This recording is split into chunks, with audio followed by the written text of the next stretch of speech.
Please get ready for transcription in 5 seconds. 4, 3, 2, 1, start.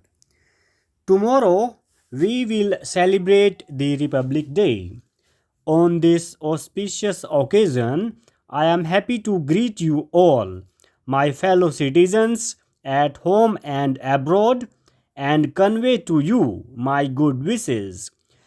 This is no doubt a joyous occasion and we celebrate it with all enthusiasm.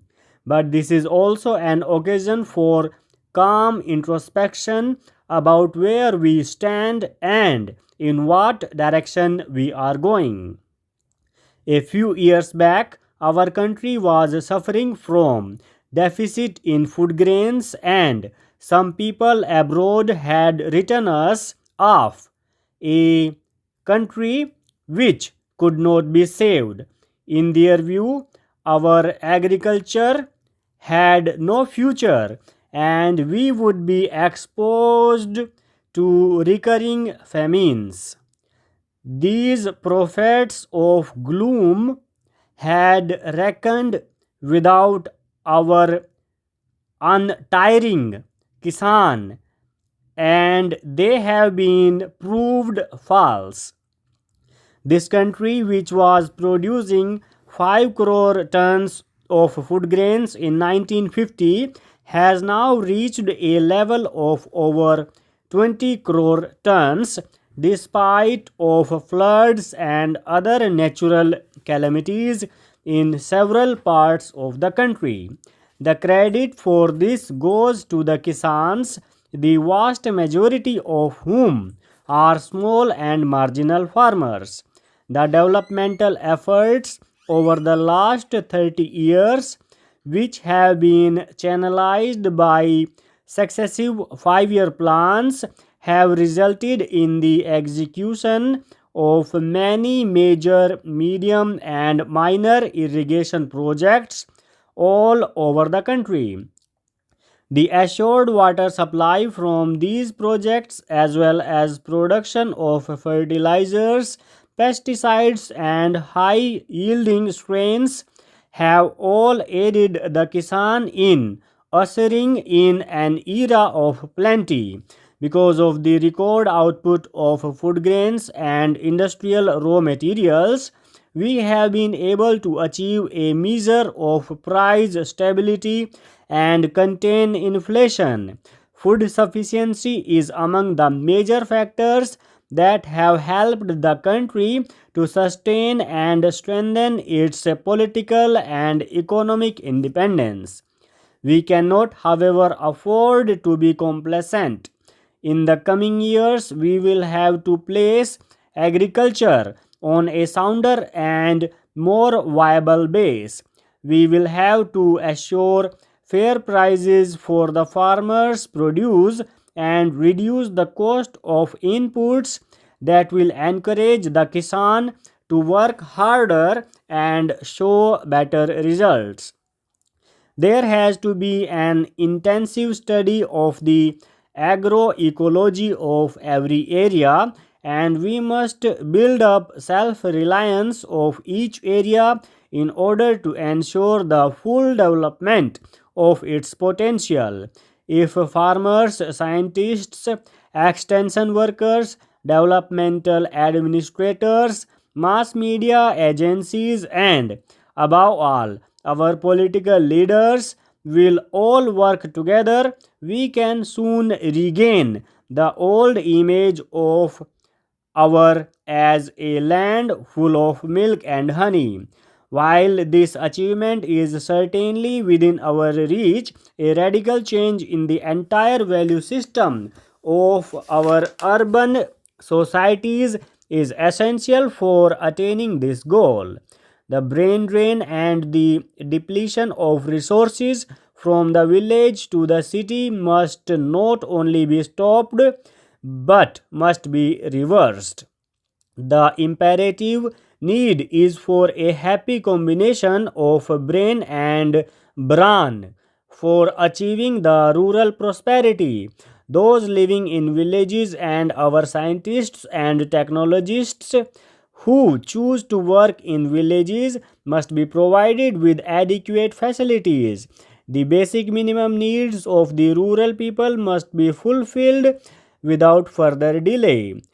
In the welter of demands and agitations by the urban pressure groups for an ever increasing share in the national cake, the needs of the poor farmer, the real producer of wealth in our country, are apt to be overlooked.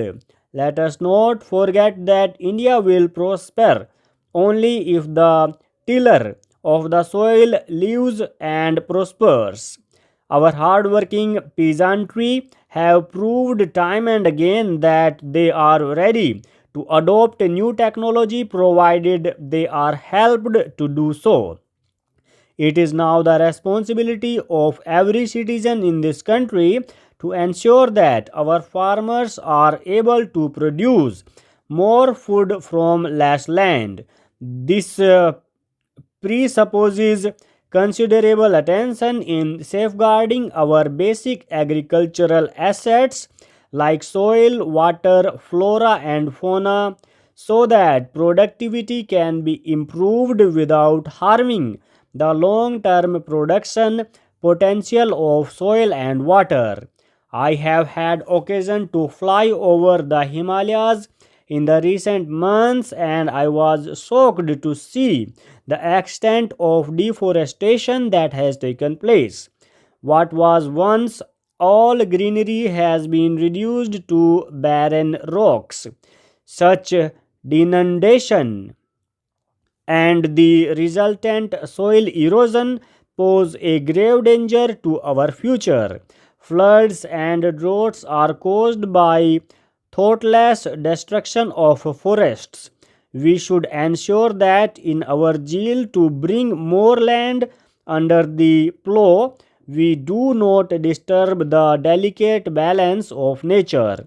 We need to create new forest belts to be maintained in perpetuity.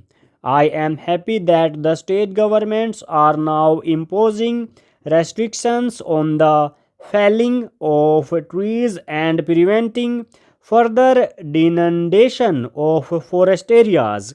But this is a largely but this is largely a matter for community involvement and initiative, and I hope our people, particularly in the rural areas, will take up this work in right earnest. If today many people still go without enough food, it is not because of lack of food but rather because of lack of purchasing power. Hence, our agricultural plans will have to aim at generating more and more employment in the rural areas in addition to providing food for our growing population. England is a much poorer country today than it was, but it is finding itself compelled to revise the scales of salaries and allowances because it cannot afford to allow its army or even its administrative services to decline in efficiency. I understand that some time ago, when the scales of salaries and allowances for the defense services were revised, the conditions of service in the higher civil services were also revised. But I don't know how far this revision went and to which services this applied. But the moral of all this is clear. There is need for an enquiry into this matter. We should find out what it is that is holding young men of high caliber back from joining our highest services. Do they want a higher salary? Do they want better allowances? Do they want better education for their children? Or is it anything else? is it the comparatively young age at which officers of the defense services retire that deters them from joining the defense services? Full stop.